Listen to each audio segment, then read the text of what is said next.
We got one more comedian. Are you ready for one last comedian?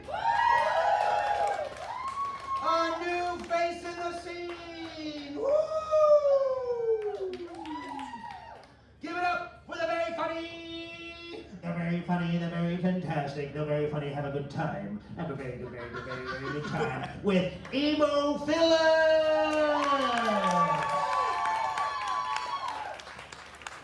Thank you, Robin.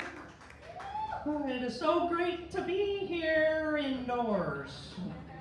I wanted to look my best tonight, and my mom suggested that I wear my grandpa's nice dress slacks, so I grabbed a shovel.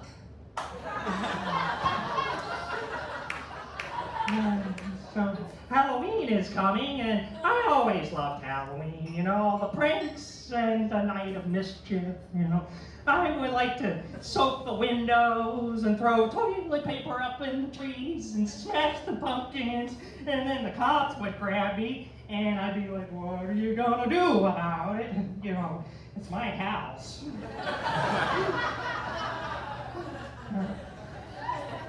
So, as you can tell, I'm pretty religious. I used to pray to God every night for a new bicycle until I realized the Lord doesn't work that way, so I just stole a bicycle and asked him to forgive me.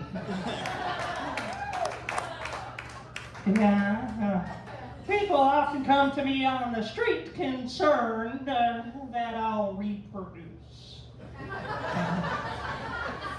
I don't have any kids, but my sister, she just had a baby, and she's very proud. You know, we'll have company over, and she'll have her breast out feeding him, you know, cereal or whatever. The other night, she asked me to babysit little Derek so she could go to the carnival to look for the father. And I said, okay. And so I'm pushing him through the park, and then he starts crying. You know, because I forgot the stroller. I was a bit of a rapscallion myself in my youth. I remember one time I was playing near the cellar door, and it was open just a crack. And my parents had always warned me, Emo, whatever you do, don't go near the cellar door. But I just had to see what was on the other side if it killed me. So I went up and I pushed the door open and I stepped through and I saw strange, wondrous things. Things I'd never seen before, like trees, grass, the sun. That was nice. Oh, yeah. My folks were very protective of me growing up. So I look back and, you know, I couldn't even cross the street without them getting all excited and placing bets. Yeah. I realized I was often afraid of the outside world growing up. You know, I'd get scared of the thunder and the lightning, and my mom would say, no, there's nothing to be afraid of. And she even gave me a little magic wand to ward off the lightning, you know. And turned out it was just an ordinary 6-foot steel rod, but, you know, it's the psychology that counts, you know. And I understood psychology as a kid. You know, I had a lemonade stand, and I used psychology.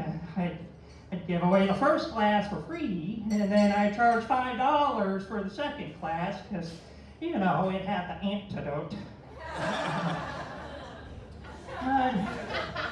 Lemonade stand folded. I never had much ahead for figures, you know. I remember once in class, my teacher said to me, Emo, what's 4/15 by 5/17? And then my brain started to bleed. And she said, take it easy, what's our common denominator? I said, the fondness for little girls. Anyways, there's this other time we were taking a test in school, and I was copying the kid's paper next to me, and I guess the teacher must have heard my Xerox machine, because she said, Emo, am I stupid or are you cheating? And I said, well, yes and no. And she got very angry with me. She sent me to the school principal's office. And I go and I sit down, and the principal, he says, "Emo, emo, emo." And I said, "I'm the one in the middle, you drunken slob."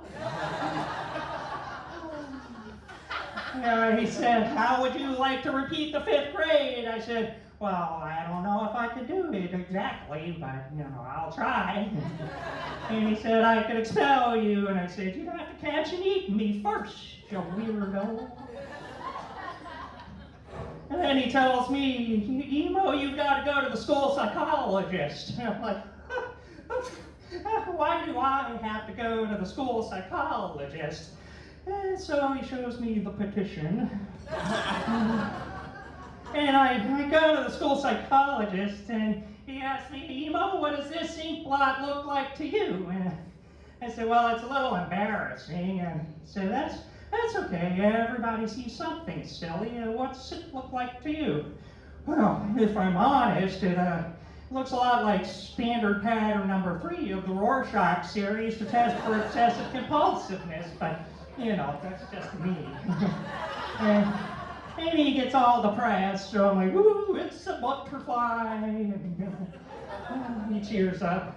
And he asks me, "What's this ink blot look like to you?" And I said, "Ooh, looks like a horrible, disgusting blob of pure evil that sucks the souls of man into a vortex of sin and degradation." And he says, "No, the ink blot's over here. That's a picture of my wife you're looking at." He asked if I was far off. He said no. That's the tragedy of it. And then he gives me a chocolate Easter bunny, which I consume, and I think, "Wait a second, is this a test tube?" And he says, "Yes." And I say, "Okay, what does it mean?" He says, "Well, had you eaten the ears first, you would have been ambitious.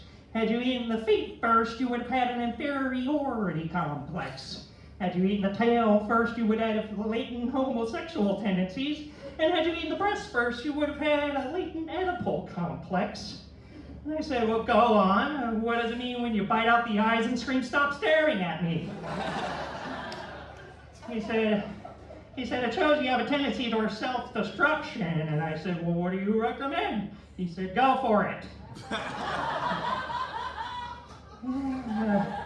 And so as I was walking home from school that day, I stopped to watch some guys building a house. And I noticed that the guy hammering on the roof, who's called me a paranoid little weirdo in Morse code. Do you like animals? Yeah, I love animals in a way that borders on the illegal. You can keep the squirrels, though. I was chasing this squirrel through my yard the other day, because he had rabies, I'm pretty sure. And just as I was about to catch him, he runs up a telephone pole, and so, now my car's totaled. Joke's on him, I've got another car. It's got a bumper sticker on the back that reads, "Honk if you're rich." So I'll be driving, and when somebody behind me honks on the horn, I slam on the brakes.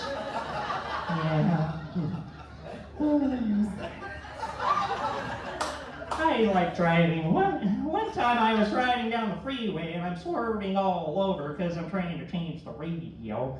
And of course, as soon as I get the old one taken out, the state trooper pulls me over. Well, I should make fun of his speech impediment.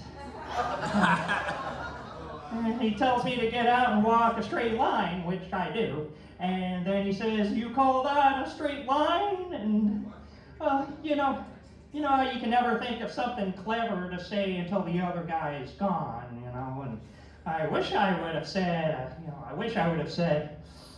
"Yeah."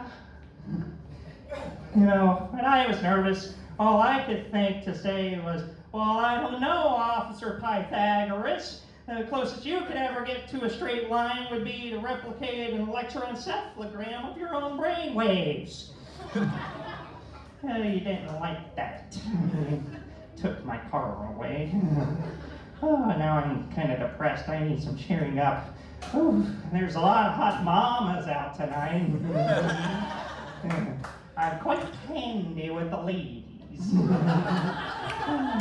Oh, what's her name, hot mama? Bobby. I've never gotten this far before. You're a live one, but I can still make it work. You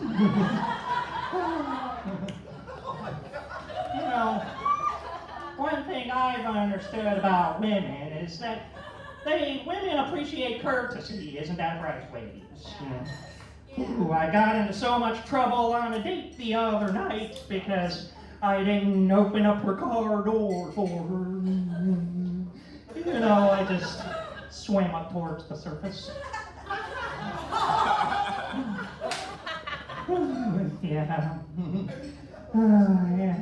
I was with this other girl once, and, you know, I don't mean to brag, but by the way she was responding to my skillful caresses, you would have sworn she was conscious.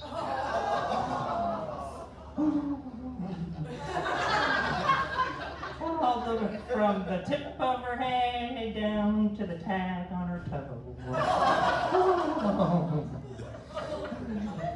Anyways, thank you for being my friends.